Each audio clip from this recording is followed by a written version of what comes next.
Merasa terganggu dengan suara speaker musola, seorang pemuda di Condet, Jakarta Timur menyerang imam masjid menggunakan pisau. Pelaku bukan warga sekitar, saat ditangkap warga tidak mengenali pelaku.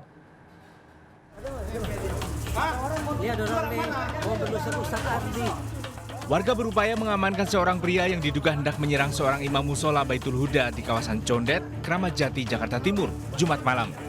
Penyerangan imam ini terjadi setelah korban selesai memimpin sholat Isya. Korban menaiki sepeda motor hendak pulang dari musola dihadang oleh pelaku. Pelaku kemudian menyerang korban menggunakan pisau. Korban berusaha menangkis serangan, terjatuh dari motor hingga tertimpa motor yang dikendarainya. Aksi pelaku berhasil dihentikan sejumlah warga. Pelaku diketahui bukan warga sekitar musola. Saat ditangkap, warga tidak mengenali identitas pelaku. Melihat ada pemuda satu di sini, gitu. Tapi dia berdiri aja, dia di sini. Sementara saya ngeliat ada pisau itu jatuh sudah di ini nih, di tanah di parkiran. Misalnya dia terduduk di sini sambil memegang pinggang. Motornya itu rubuh, menindihkan badannya itu. Gitu. Dia minta tolong. Nah, karena posisi si muda itu ngeliat pegang pisau, teman saya langsung ngamanin si pemuda itu. Pengakuan pelaku, dirinya nekat menyerang imam karena merasa terganggu dengan suara speaker musola. Setelah ditangkap, pelaku dibawa ke Polsek Kramat Jati, Jakarta Timur. Dari Jakarta, Rio Manik, iNews melaporkan. Pemirsa, kasus COVID-19 di berbagai wilayah tanah air terpantau melonjak. Di DKI Jakarta, kasus COVID-19 melonjak mencapai 365 kasus, 2 diantaranya meninggal dunia. Sementara di Tangerang Selatan, 3 pasien dirawat di rumah sakit. Meski kasus meningkat, Menteri Kesehatan Budi Gunadi Sadikin menegaskan varian yang menyebar di Indonesia bukanlah varian baru, melainkan subvarian Omikron. Memasuki penghujung tahun 2023, jumlah kasus positif aktif COVID-19 di Indonesia terus mengalami peningkatan. Di DKI Jakarta, kasus COVID-19 mengalami peningkatan dalam sepekan terakhir hingga mencapai 365 kasus. 2 pasien diantaranya meninggal dunia. Sementara di Tangerang, Banten, 3 pasien terkonfirmasi COVID-19 dan dirawat di Rumah Sakit Umum Tangerang Selatan. Pihak rumah sakit mewajibkan seluruh aktivitas di lingkup rumah sakit kembali memakai masker. Dari awal bulan Desember kurang lebih ada 10 pasien, yang 7 pasiennya sudah berangsur membaik, menjalani perawatan di rumah, yang 3 lagi masih dalam perawatan dan pengontrolan oleh tenaga kesehatan kami. Menanggapi kenaikan kasus COVID-19 di berbagai wilayah tanah air, Menteri Kesehatan Budi Gunadi Sadikin memastikan kasus COVID-19 yang belakangan meningkat bukanlah varian baru, melainkan subvarian Omikron. Umumnya kasus COVID-19 ini dibawa oleh para pelaku perjalanan luar negeri.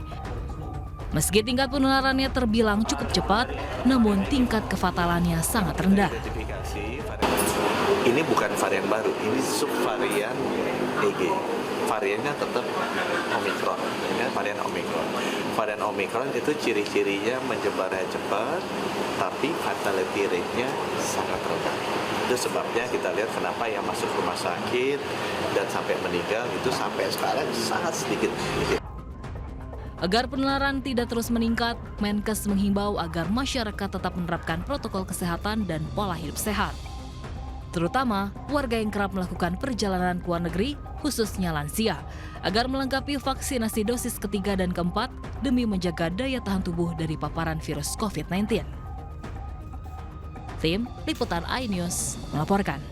Pemirsa, calon presiden yang didukung Partai Perindo, Ganjar Pranowo, mengunjungi rumah sejarah Rengas Dengklok di Karawang, Jawa Barat. Ganjar mengenang golongan muda yang menculik dan membawa Soekarno-Hatta ke rumah sejarah Rengas Dengklok sebelum pembacaan teks proklamasi dilakukan. Memasuki hari kampanye ke-18, calon presiden nomor urut 3 melakukan rangkaian kampanyenya di kawasan Kabupaten Karawang, Jawa Barat. Capres yang didukung Partai Perindo ini berkunjung ke rumah sejarah Rengas Dengklok. Ditemani Siti Atikoh, Ganjar bertemu dengan cucu Jiao Kisyong, pemilik rumah yang menjadi tempat bermalamnya Soekarno dan Muhammad Hatta, usai diculik oleh golongan muda yang mendesak proklamasi kemerdekaan. Pemilik rumah sengaja tidak mengubah denah maupun ornamen dari rumah bersejarah. Termasuk 2 kamar yang menjadi tempat Soekarno, Fatmawati, dan Guntur Soekarno beristirahat. Dalam kunjungannya, Ganjar mendapatkan semangat perjuangan kemerdekaan Indonesia yang terbukti dilakukan oleh banyak ras, agama, dan golongan. Jadi kalau kita bicara lahirnya Republik ini, itu banyak ras yang terlibat, banyak suku yang membantu, banyak agama juga. Maka negeri ini dibangun secara bersama-sama. Itu yang semua orang mesti tahu. Tidak ada klaim oleh satu kelompok. Rumah Rengas Dengklok merupakan saksi sejarah kemerdekaan bangsa lantaran menjadi tempat presiden dan wakil presiden pertama Indonesia diasingkan oleh golongan muda sebelum pembacaan teks proklamasi dilakukan. Usai kunjungan ke Rengas Dengklok, Ganjar mengingatkan pentingnya menjaga semangat persatuan dan kesatuan sesuai amanat Bung Karno agar memegang teguh Bhinneka Tunggal Ika. Dari Karawang, Jawa Barat, Irfan Herdiansyah, iNews melaporkan. Sementara itu pemirsa, Capres nomor urut 1 Anies Baswedan menghadiri acara refleksi menyambut Natal dan Tahun Baru yang digelar fraksi PKB di Gedung DPR Senayan, Jakarta.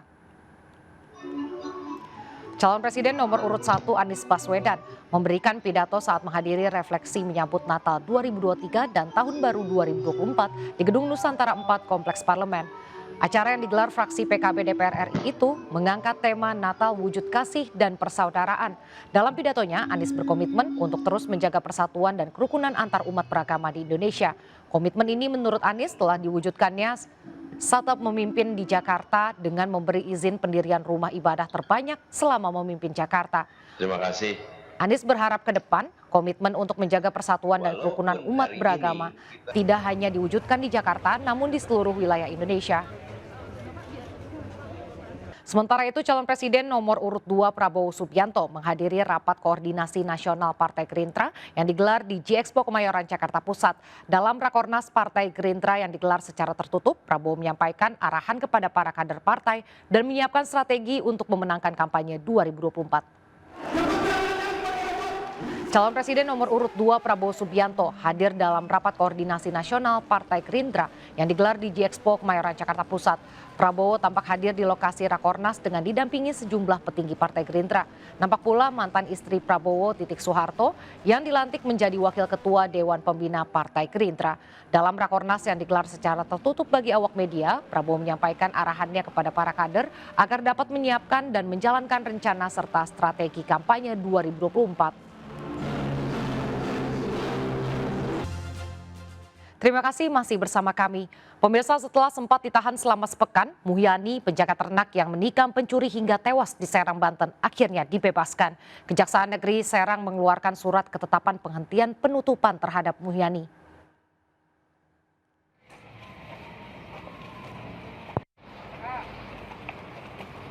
Muhyani, penjaga ternak yang ditahan di rutan Serang, akhirnya dibebaskan. Muhyani keluar dari rutan dijemput keluarga dengan haru bahagia. Sebelumnya Muhyani ditetapkan sebagai tersangka karena menikam pencuri kambing hingga tewas. Muhyani sempat ditahan selama sepekan dan akhirnya dibebaskan meski dalam kondisi sakit. Kejaksaan Negeri Serang mengeluarkan surat ketetapan penghentian penuntutan terhadap Muhyani. Berdasarkan hasil gelar perkara, jaksa menemukan adanya pembelaan terpaksa yang menyebabkan Muhyani menusuk pelaku pencurian. Perkara tersebut dipastikan tidak berlanjut ke pengadilan. Pemirsa, Grand Final Popsi Cup Pelajar Mahasiswa 2023 resmi digelar setelah 4 seri sebelumnya berakhir di bulan Oktober 2023. 16 peserta yang merupakan semifinalis di 4 seri sebelumnya siap bertarung menjadi yang terbaik di babak Grand Final ini.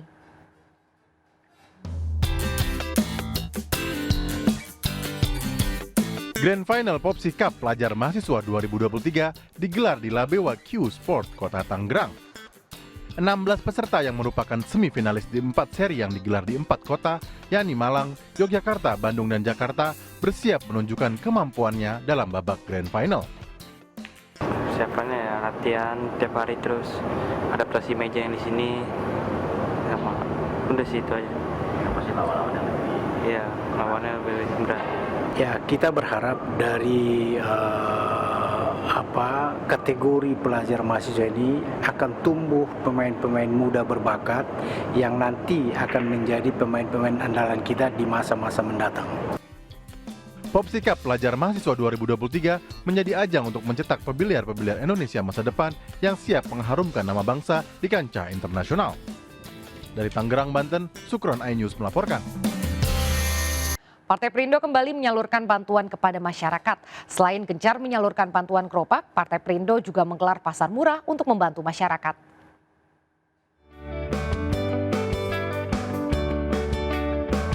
Caleg DPR RI Dapil Jawa Timur 1 Surabaya Sidoarjo dari Partai Perindo Natalia Cecilia Tanujaya didampingi Caleg DPRD Kota Surabaya menyerahkan bantuan 3 gerobak kepada 3 pelaku UMKM di Surabaya. Diserahkan di kantor DPW Partai Perindo Jawa Timur, bantuan gerobak ini diharapkan dapat menambah omset dan meningkatkan kesejahteraan pedagang. Memang perlu ganti, udah lama nggak ganti. Ya, semakin banyak pembelinya, semakin rame. Mereka adalah pejuang nafkah, kita berusaha membantu para UMKM. Saya pun dan teman-teman ini ikut mementoring mereka supaya hasilnya menjadi lebih maksimal. Sementara itu untuk membantu masyarakat yang membutuhkan, Caleg DPR RI Dapil Jatim 1 Partai Perindo Anang Iskandar menggelar pasar murah di Gedung Serbaguna RW 04 kawasan Simomulyo, Sukomanunggal, Kota Surabaya. Pasar murah ya, jadi jual minyak ya, dengan harga yang lebih murah. Jadi kalau di pasaran itu harganya 15 ribuan ya kan, dan di sini kita jual harga 10 ribu. Kita siapkan 1000 botol ini untuk kepentingan masyarakat sekitar. Partai Perindo optimis bisa mengantarkan kadernya duduk sebagai anggota legislatif dan memenangkan pasangan Capres dan Cawapres nomor urut 3 Ganjar Pranowo dan Mahfud MD. Tim Liputan iNews melaporkan.